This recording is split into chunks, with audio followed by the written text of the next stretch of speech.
This is Garnet.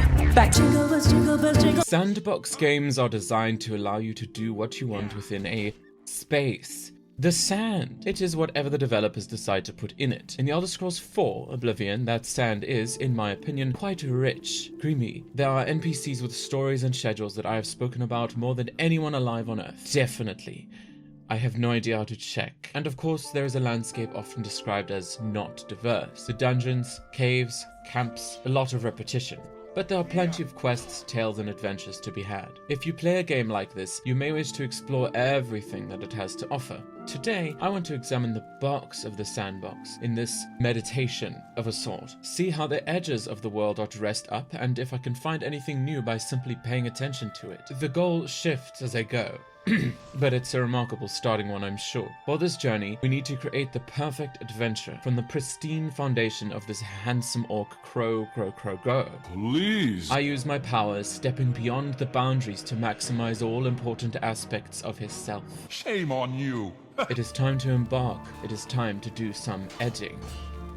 Something I'm exceptionally good at. Our journey begins at Cloud Ruler Temple and will arbitrarily follow the mountains to the east, hugging the invisible walls clockwise across the entire province of Cyrodiil. The snowscape of these desolate mountains brings a sense of eerie emptiness. It should be cold here, but it is not reflected in my character's feeling. The falling snow follows me, not the world. It wafts down across my vision, an illusion as I dance amidst the steepest slopes. Tree, rocks, and pale mushrooms are my constant companion here, and they do not speak anything interesting. My eyes glaze over, the mind clouds as the jumping becomes indistinctive, and then it stops.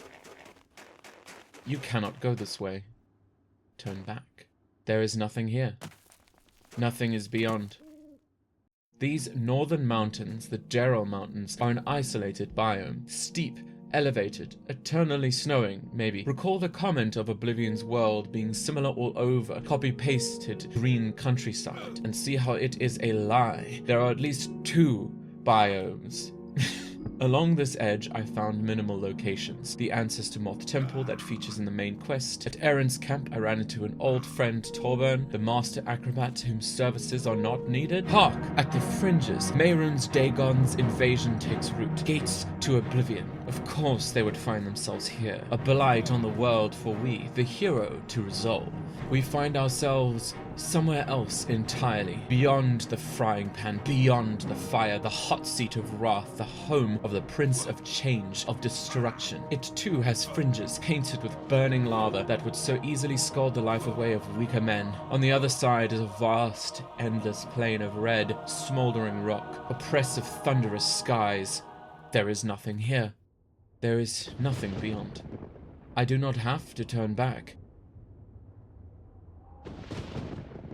But I will. The Deadlands is a place a player would commonly find themselves while resolving the issues of the world. One more biome, my friend, for let us not forget it is a very distinct place to travel. It is your duty to close these portals, and that requires experiencing this horrible, oppressive place that brings red storms to the sky. I adore oppressive places, such as the ash heap in Fallout 76, the glowing sea in Fallout 4, probably a better order to list those games for relevance, but oppressive places have always appealed to me. Like my house. Therein, there is one central objective: to crawl through the towers and find the sigil stone, the key to escape and erasing the portal that yet leaves scars on the land. There is no box surrounding it. Its invisible walls, perhaps far in the distance, or the ones constructed in the mind as thoughts of getting lost in nothingness seep through. And the sand? The sand is burning and shallow as if blasted by the sun, all interest evaporating, the central objective to depart, replacing the diversity it could have. The Valus Mountains border the threshold between Cyrodiil and Morrowind. They start with the remaining dusts of snow and turn to grey slopes with speckles of with speckles of grass green around a speckling of trees. The same word twice in your script. Are you sure? Here on the slopes of the Valus Mountains we can overlook the city of Shadenhall, hopping ever closer to greener pastures. We come across Fort Skinnier, Hero Hill, which I think is just a strange rock, the Vatican, and Carbo's camp. Hi Carbo, you look different today. Hi Carbo, you look different today. Then I realize I'm quite far from the border, my movements subtly guided away. I scale the cliffs to return like a Skyrim horse finding doomed mine, a mine akin to America.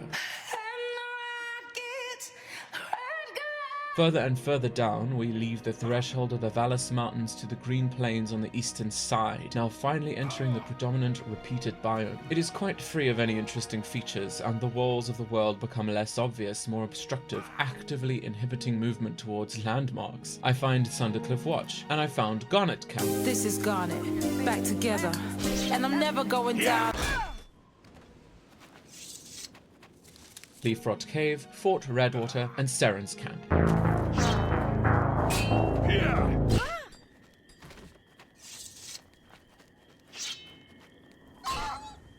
I just killed that dog unprovoked. Marsh Punk Camp. Possibly the best name for a camp ever. Wait, marsh. Let us find the marsh to the south. First, we run into Fort Bulwark.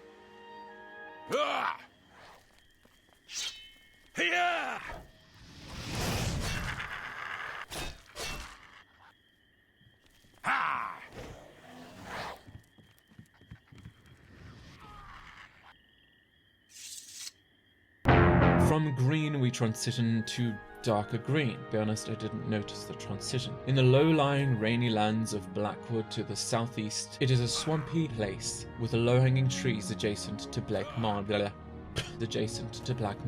Here we meet the ocean for the first time and see how far we can swim. The walls of the box are deceptive. In the water, we can travel much farther than on land, even exiting the boundaries of the map.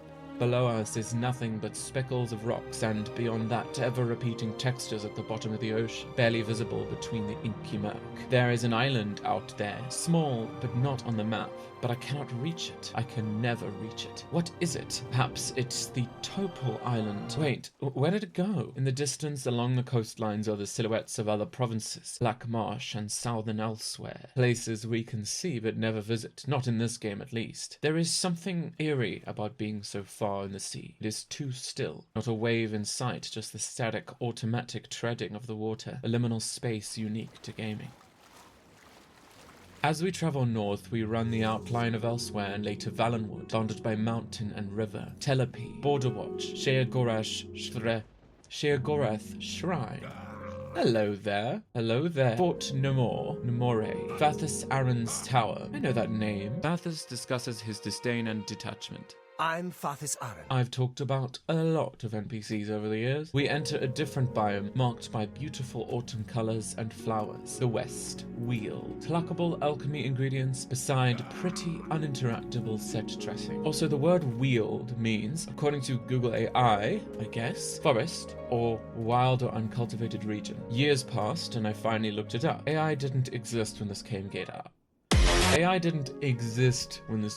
out. Well, except for the magnificent NPC AI I love so dearly. Fort Blackboot, Priory of the Nine, Ceylon, the outskirts of Skingrad, an angle I've never approached from before. Fat Ramp Camp, good name. Hello, Fat Ramp. Fort Isterus, where there is a shrine to make black soul gems. Mortal Camp. Mortal indeed. Further southwest, nearing the city of Anvil, we transition to the golden fields of the Gold Coast, clearly named for the sunny hues of the plant life. Aside from the change in grass color, it is notably more open, with less trees crowding over it. Here we find the ocean once again, and once again we can go out far, near the edge. Valenwood so close but untouchable, Hammerfell's Hughesbane's silhouette casting a shadow across the horizon. Anvil back on the coast, the destroyed Kvatch overhead. A similar liminality to the southwest coast, certainly. I've actually traveled this coast before in an NPC video, but the Anvil harbors Rowdy Nords. Watch that for information on the Rowdy Nords. Why would you want that? I don't know. Last chance. Camp. The west side of the map sees the least variation I found. We soon encounter green and trees, Colovian highlands, and the Imperial Reserve. Although the trees get a bit darker as we near Coral, a shrine to the Eight, flooded and unusable. Fort Rails, a familiar name from ESO.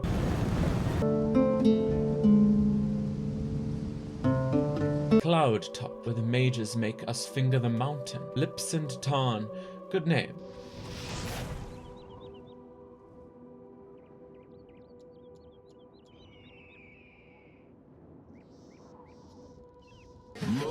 The But soon we found ourselves nearing frozen mountain peaks. Up here I found a constructed pathway leading to the Shrine of Weird Tentacle Crab, a place I had never yet visited in all my years playing. Echo Cave, then Riel. As we travel the snowy mountain tops once again, I have a few thoughts from this meditation. The edge of the world is easy to consider an afterthought. This is the place players aren't allowed, so it is in your best interest to make it look featureless, to send people away, and so most of it is. On multiple occasions I found myself straying from the wall due to the curated placements of environmental factors guiding me away from it and towards the more interesting heartlands. I even encountered some mushrooms that were beyond the veil, and an intrepid mudcrab that ventured into the forbidden lands.